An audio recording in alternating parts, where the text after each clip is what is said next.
Pride Daily. Hi there, I'm Kev McGrath. Coming up, rainbow fascism. First though, a group of female nurses fighting a transgender colleague's use of a women's changing room have only managed a partial victory against a health trust at an employment tribunal. Allowing Rose Henderson's presence there at a hospital in northeast England has been ruled as indirect sex discrimination.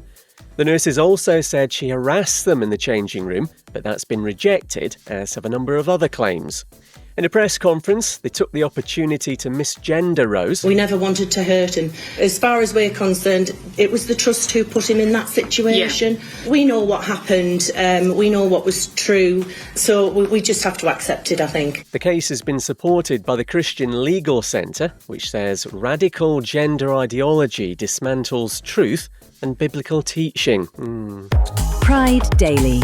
Next, a Norwegian Islamic terrorist involved in a shooting at a gay bar in Oslo that left 2 people dead has got 30 years in prison. That's the maximum. Arfan Bhatti, who's 48, was in Pakistan at the time, but helped plan the attack at the London pub in 2022. He's been convicted of complicity in aggravated terrorism. Zanya Matapur, the Iranian-born Norwegian who actually carried out the shooting, also got a 30-year sentence in 2024. Pride Daily. The BBC's issued a formal apology for the years of homophobic abuse suffered by a gay broadcaster when he worked for the corporation. Jack Murley was referred to by colleagues at Radio Cornwall as a fairy boy, gay boy, puff, pufter and pansy, amongst many other slurs. One told him he was statistically more likely to die of AIDS, while a manager advised him to be less gay on the air. Despite previous denials, the BBC now accepts the findings of a whistleblowing report relating to multiple incidents between 2018 and 2023. It also concluded the corporation responded inadequately to homophobic abuse from listeners. Pride Daily. And when a documentary's called Rainbow Fascism, you probably don't need to watch it to get the general vibe. The first of 6 episodes now being streamed by Turkey's state broadcaster TRT, which calls it an effort to expose an ideological siege that targets the family and children. The trailer shows an elephant with a rainbow trunk smashing up a kid's playroom where everything's made of glass. Turkey's right-wing government's very anti-LGBTQ+. No time to tell you that the National Conference of Bishops of Brazil has appointed a bishop to work with Catholic LGBTQ+ groups in the country. First time this kind of role's been formalised. Pride Daily. Hi there, I'm Kev McGrath. Coming up, a transgender pioneer. First though, back in prison. The transphobic teacher who just won't stay away from the school that sacked him. Full background on Enoch Burke in last Friday's episode, but here's the 4 main bullet points. 1. Irish devout evangelical Christian. 2. Refused to recognise a trans pupil's gender identity. 3. Repeatedly ignores court orders. 4. Completely nuts. After being freed from prison last Wednesday, he's returned to Wilson's hospital school 3 times with his goons. This is him being arrested. It is abuse of power. You're forcing transgenderism, not just on me, this is in every school in the country, workplaces, businesses. Refuse to use the same pronoun for a young child. Nobody wants it. Nobody wants it in the country. Abuse of power. All this being seen by pupils at the school, of course, and it's been going on for years. Burke's now been returned to Mountjoy Prison in Dublin. Pride Daily. Next, a hotel's been shut down in Malaysia for now after advertising itself as gay-friendly. The 37-room venue in Malacca was raided and had its licence withdrawn after a Christian influencer posted about it on socials, like a pathetic little busybody. Homosexuality is illegal in Malaysia. The hotel will stay closed till the owner explains his inclusive marketing. Pride Daily. And a documentary about a pioneering transgender woman from Israel is screened in New York today. Efrat Tilma was one of the first people there to be out as trans and the first transgender volunteer in the police. The First Lady tells the story of the 75-year-old's fight for acceptance. It's shown at the New York Jewish Film Festival later.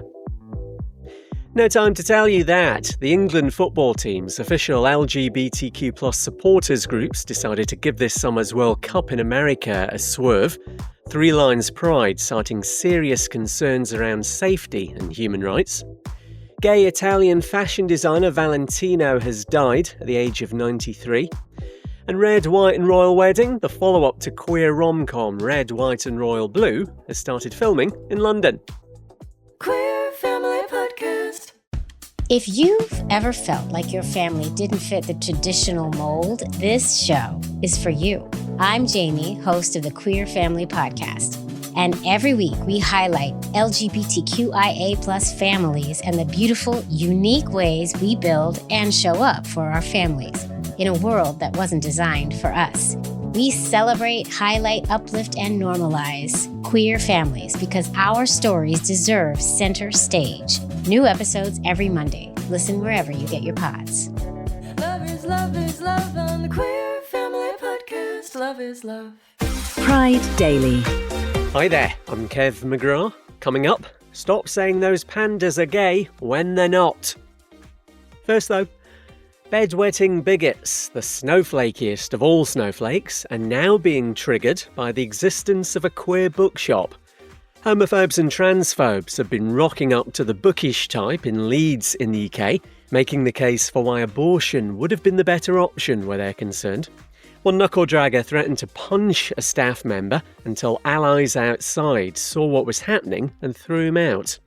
Meanwhile, in York, LGBTQ+ gift store This Shop Is So Gay has been targeted again. Our gay shop's been egged. Eggs are expensive. Throw one at a shop window is a choice. And if your enemy's a shop window, you're already losing. Anyway, we're still extremely gay. Come on in. Co-owner Claire Platts. As we've mentioned previously, that's the kind of sass they always respond with to anti-queer cretins. Staff there have also been confronted by bigots, and a pride flag outside's been repeatedly ripped down. Pride Daily. Next, someone it's claimed said queer people should be stabbed won't now be getting a top police job in Israel. Rahamin Hogay is also believed to have what's described as a very lengthy criminal record, taking in race-based crimes and assault. Israeli LGBTQ+ advocacy group the Aguda has been putting pressure on the force and says it's confirmed the job offer's been withdrawn. Pride Daily. And scurrilous claims of two male pandas in China enjoying the gay love have quite rightly been clamped down on by authorities.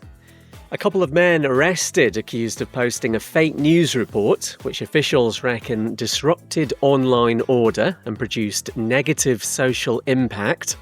After claiming two male giant pandas had successfully mated in the wild for the first time in Chengdu, the guys have also had their online accounts shut down. No time to tell you that America's Washington Capitals ice hockey team's annual Pride Night has drawn a sellout crowd of more than 18,000 people. Someone from the Washington Gay Men's Chorus sang the national anthem, and the event even had a heated rivalry soundtrack. Pride Daily.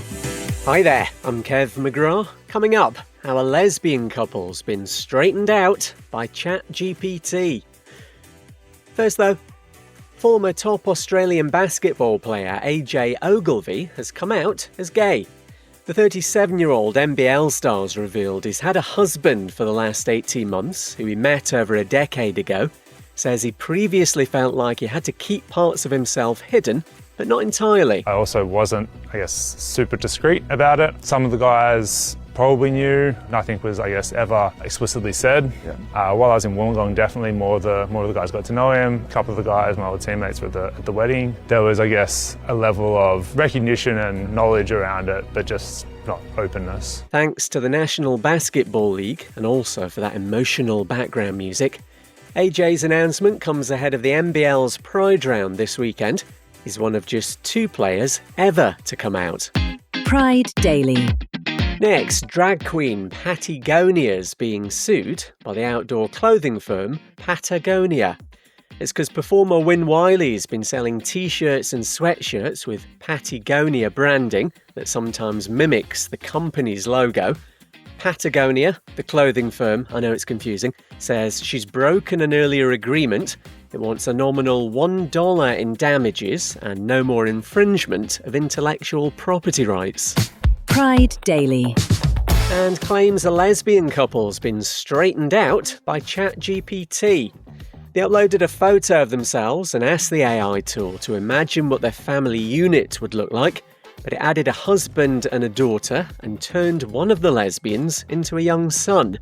Critics say it underlines ChatGPT's heterosexual bias. No time to tell you that. 2 lesbian wives are competing against each other at the Winter Olympics in Milan next month. Kim Malmens is representing Belgium, while Nicole Silvier is there for Brazil. Pride Daily. Hi there, I'm Kev McGrath. Coming up, I want your sex. Now give me the ball. First though, fears access to gender-affirming surgery could be under threat in Tasmania after the sale of a hospital to a Catholic healthcare provider. If it goes through, Calvary will be the only operator of private hospitals in the state's south, but it doesn't offer the procedures because religion.